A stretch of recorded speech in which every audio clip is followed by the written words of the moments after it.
Lucky Boys Podcast.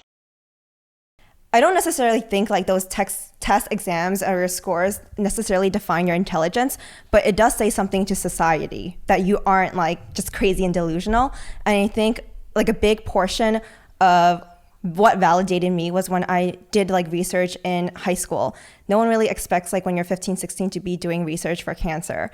And then you like win first place in New York, and then you go to like finals for like the world, and you're like, okay, cool, like I am competent and it doesn't matter what the world says to me. So it doesn't matter if you're a minority, how young you are, whether you're like a female, like you don't necessarily need to listen to anyone else. And I think you just defy the expectations that people put for you, or like, oh, you can't do this because you're this identity, or you're this identity, or you can't do that. And I think, okay, like growing up in an Asian household, everyone's like, oh yeah, you're female, you can't do this and this. So I just like had this fire, or like this anger towards like people's expectations and limits that they put on what you're supposed to be, yeah. What their ideal of this neat little silo that they want to place you in, and you know that's not you. That's not the outfit that you were born to wear. I totally feel that frustration as well, and I am so happy to hear that two Asian women in their early 20s are standing up against that, and you guys are paving a way for yourself through that. I think that takes tremendous courage and confidence. And a lot of the times when we try to move in this direction, especially if you have traditional parents, which you guys do, we talked about that earlier, you can expect zero to very little support while you're going through the journey.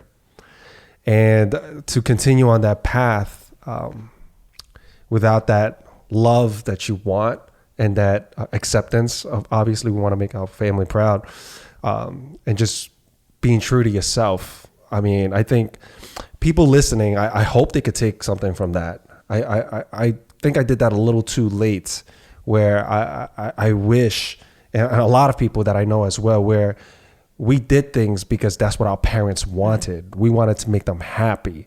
They wanted us to go to school. They wanted us to become doctors, lawyers.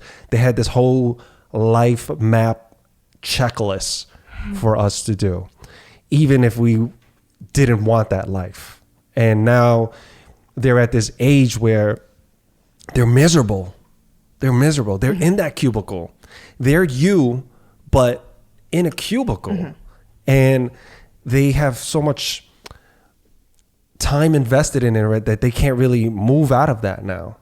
It's very challenging to make a living, to just go and start all over again. And also it fucks with their identity at that point. Like, who am I really? So that's why they get this midlife crisis. Exactly. They'll wake up one day and they go, whoa, what the fuck? They'll get the shakes, and they'll go, whoa. They'll look at their life. None of their dreams are accomplished. Their parents' dreams are accomplished. You gave them the kids, you gave them the job, but none of that fulfilled you. And you lived the life that they wanted, but not true to yourself. And that's such a shitty way to one day wake up realizing that when it's too late to do anything about it, or you think it's too late to do anything about it. That's a tough reality. Yeah, it's scary. I mean, like growing up with immigrant parents, like for me, it was definitely, all right, go to school, then make a lot of money, and that didn't happen. Like, I defied my parents. I was like, fuck that. I'm going to go to film school. I'm going to learn how to make films. And then when I got out, it was like, oh shit, how I'm going to get a job, how I'm going to make money. And that was scary. So, I mean, like, I thought, like, if I just listened to my parents, so that's where the uncertainty came in, right? And I didn't have the confidence, but it's just amazing to me to hear that even though you guys grew up in a traditional household, and you guys didn't follow that mindset, and it's just like, fuck that, I'll keep going, I'll keep following what I'm believing that I'm doing is right. That's amazing. But how did you kind of get out of that kind of thinking, like in that traditional mindset? I feel like I think this is partially related to ADHD, but I sometimes feel like we didn't really have a choice, because our thresholds for being interested in something is really, really high. So we're bored all the time. So I feel like when people are having quarter life crisis, I feel like we do that regularly. Yep. Because we're so bored of everything, and it's like unbearably bored with what the work we're doing.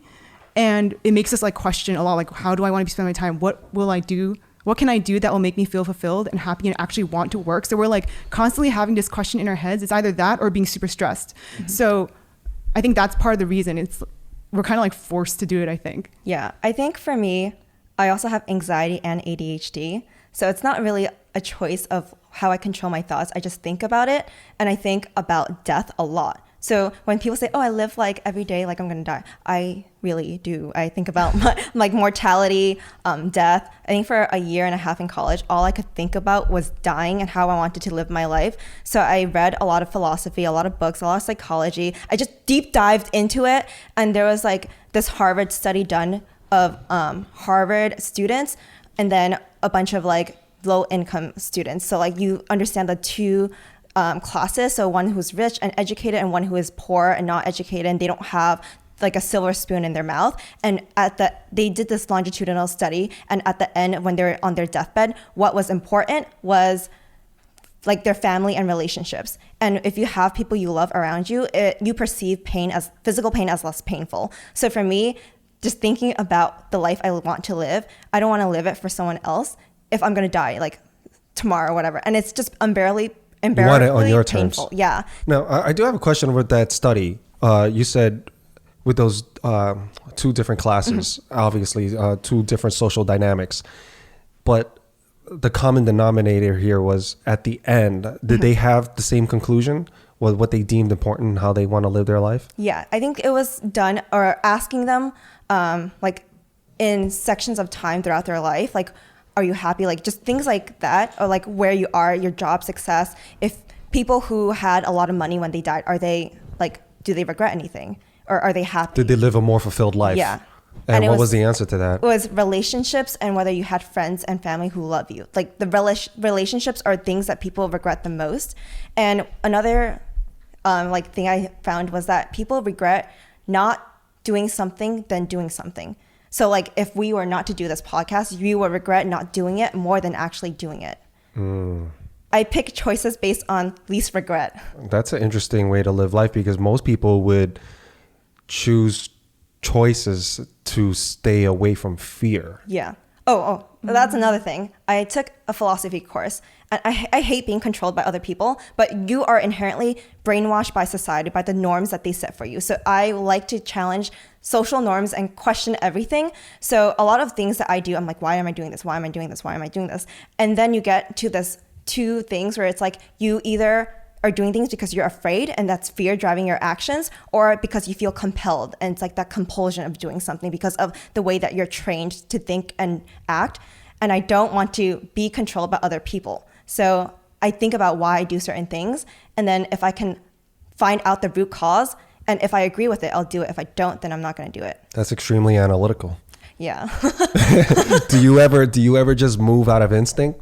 I feel like I have no instinct. I just am very logical. So I act according to the rules that I set for myself. So it's action over inaction because of least regret. And then you pick the one that is going to be the action of least regret. And then the values that I have is relationships, family, friends over money, success, like things that you can't really bring with you when you die. So like those are the guiding principles of how I live my life. And if I'm not going to regret this in 5 years, or I don't really care about this person's feelings, I don't really care. I'm just going to say what I have to say or do what I need to do, because like my time is valuable and I don't have time for people who are like worried about trivial things.